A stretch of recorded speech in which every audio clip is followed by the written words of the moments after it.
지금은 학교장 자체 해결 동의서에 대해서 설명을 한번 해보려고 합니다. 이제 학생과 보호자의 학교폭력 대책 심의원회 개최 요구 의사에 대한 확인이다.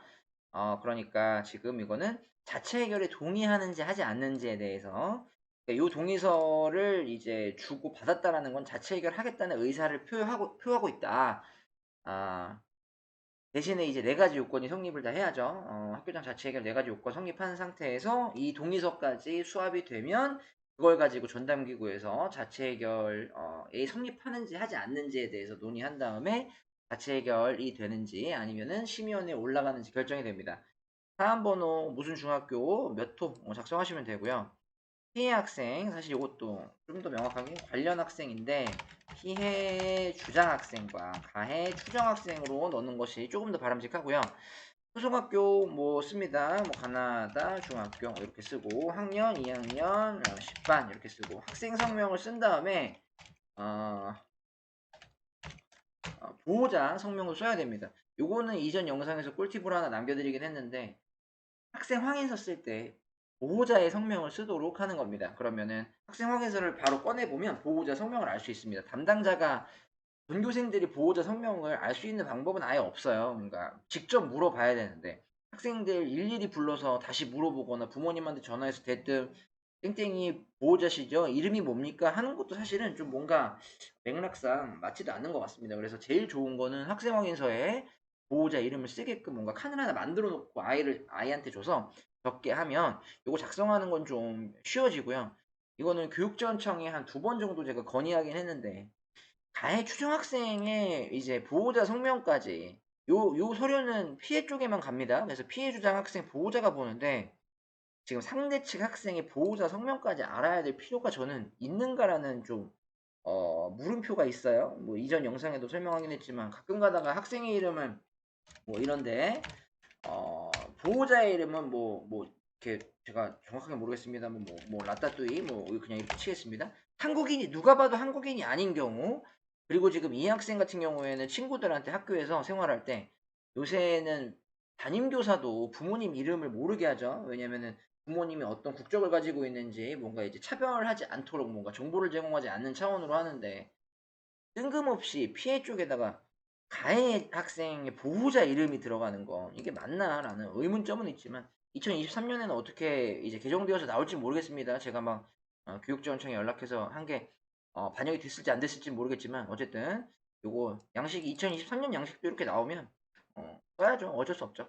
그래서 보호자 성명 써줘야 되고요.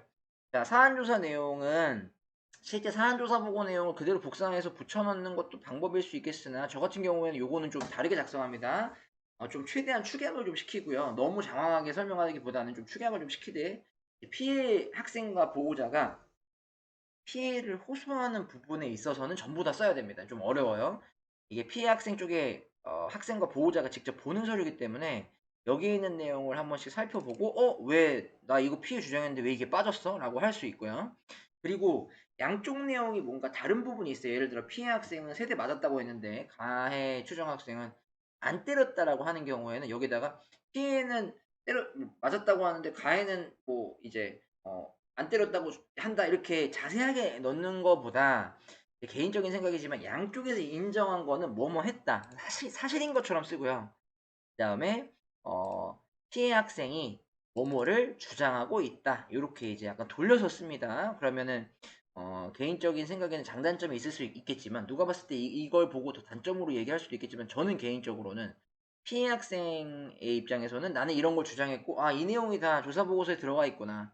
그리고 어떤 부분에 있어서 빠짐없이 잘 조사가 되었고 지금 이거를 이 아이의 이제 요구사항이나 이런 거를 인지하고 있다라는 거를 충분히 좀 보여주는 게 맞지 않나라고 저는 생각을 하고 있습니다. 그래서 양쪽이 인정한 내용은 뭐뭐 했다. 그리고 상대 측이 인정하지 않는 경우에는 피해 쪽에서 이런 내용을 주장하고 있다. 이렇게 좀 간략하게 좀 넣어서 보냅니다. 그러면은 사실 좀 눈치 빠르신 부모님 같은 경우에는 이걸 보시고 눈치채시겠죠. 상대방이 뭘 주장을 지금 현재 인정하고 인정하지 않는 거를 그걸 종합적으로 고려하신 다음에 서명을 하는 게 맞고요. 자, 그래서 이 내용은 기본적인 틀이고요. 자체 해결이 동의합니다. 그래서 서명에서 내면은 이제 자체 해결이 되는 거다. 요건 네 가지만 맞으면요. 그래서 날짜 쓰고 학생과 보호자가 작성한 날짜든 제출한 날짜든 써서 학생 이름 쓰고 서명, 보호자 이름 쓰고 서명 이렇게 해서 출력된 거를 저는 받으려고 합니다. 가끔가다 뭐 코로나 상황에서 뭐 못 받는 경우에는 사진 찍어서 보내달라고 하는 경우 혹은 스캔 떠서 보내달라고 하는 경우도 있는데 가급적이면은 이제 학교 나오는 때에는 직접 서명해서 제출해달라고 요청을 해서 받아가지고 스캔 뜬 다음에 교육지원청으로 요거는 교육지원청에 넘길 필요가 없군요. 요거는 이제 그 내부 결제 받을 때 같이 동의서를 제출했다라고 이렇게 이제 증거자료 첨부해서 저장해 놓습니다. 자, 그래서 학교장 자체 해결 동의서 이제에 대해서 한번 설명해 봤습니다. 오늘도 영상 시청해 주셔서 감사합니다.